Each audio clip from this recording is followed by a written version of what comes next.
Hi అందరికీ నమస్కారం. Shweta tech మంత్ర ఛానల్కి స్వాగతం సుస్వాగతం. అందరూ ఎలా ఉన్నారు? నేనైతే సూపర్గా ఉన్నానండి. మీరు కూడా సూపర్గా ఉండాలని నేను అనుకుంటున్నాను. సో టాపిక్లోకి వెళ్ళిపోయే ముందు నా ఛానల్ మీరు ఫస్ట్ టైం విజిట్ చేస్తే ప్లీజ్ అండి సబ్స్క్రైబ్ చేయండి, లైక్ చేయండి, షేర్ చేయండి అండ్ కమెంట్ కూడా చేయండి. సో నేను ఇదంతా మాట్లాడి టైం వేస్ట్ చేయదలుచుకోలేదు. సో స్కిప్ చేయకుండా ఉండండి. నేను చేసేది 2 or 3 minutes మాత్రమే. సో యాక్చువల్గా మనకి లూజ్ మోషన్స్ అనేది చాలా కామన్ విషయం, బట్ అది ఫేస్ చేసే వాళ్ళకి మాత్రమే తెలుస్తుంది.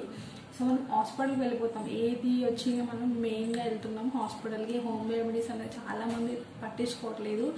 సో యాక్చువల్గా మీరు వెళ్ళండి, వెళ్ళకూడదని నేను చెప్పను, బట్ మీరు వెళ్ళే ముందు చేయాల్సింది ఏంటంటే హోమ్ రెమెడీస్ అనేది పాటించండి. ఒకవేళ తగ్గితే మీకే బెనిఫిట్స్ ఉంటాయి. సో హోమ్ రెమెడీస్ అంటే మనకు సైడ్ ఎఫెక్ట్స్ అయితే ఏది ఉండదు.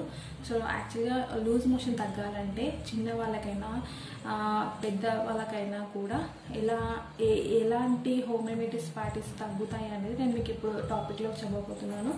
సో మీకు ఐడియా ఉండొచ్చు. గసగసాలు 2 టేబుల్ స్పూన్ తీసుకోండి. 2 టేబుల్ స్పూన్ తీసుకోండి. 1 టేబుల్ స్పూన్ వచ్చి షుగర్ తీసుకోండి. 2 బాగా మిక్స్ చేసేసి దాన్ని మనం 10 to 15 minutesకి తీసుకుంటూ అంటే తింటూ ఉండడం వల్ల కూడా మనకు 1 to 2 hours ఫ్రీ అయిపోతుంది. అంటే మోషన్ అనేది కంట్రోల్ అయిపోతుంది. సో ఈ టిప్ అనేది మనకు 99% యూజ్ అవుతుందండి. సో అందుకని చెప్పేసి నేను మీకు ఈ టిప్ చెప్తున్నాను. ఈ టిప్ పాటించడం వల్ల రిజల్ట్ అయితే కంపల్సరీ ఉంటుంది. అయినా కూడా మీరు తగ్గట్లేదు అంటే మాత్రం మనము కంపల్సరీ హాస్పిటల్ విజిట్ చేయాల్సి వస్తుంది. సో ఈ టిప్ని మీకు నచ్చినట్లయితే ప్లీజ్ అండి నా ఛానల్ని సబ్స్క్రైబ్ చేయండి, లైక్ చేయండి, షేర్ చేయండి, కమెంట్ కూడా చేయండి. అండ్ బెల్ ఐకాన్ని కూడా క్లిక్ చేయండి, రెడ్ కలర్లో ఉంటుంది. అది క్లిక్ చేయడం వల్ల మీకు నోటిఫికేషన్ రూపంలో నా నెక్స్ట్ వీడియోస్ అనేది మీకు నోటిఫికేషన్ రూపంలో వచ్చేస్తాయి. సో ఇదండి టుడే టాపిక్. నేను నెక్స్ట్ టాపిక్లో మళ్ళీ కలుస్తాను. Bye bye.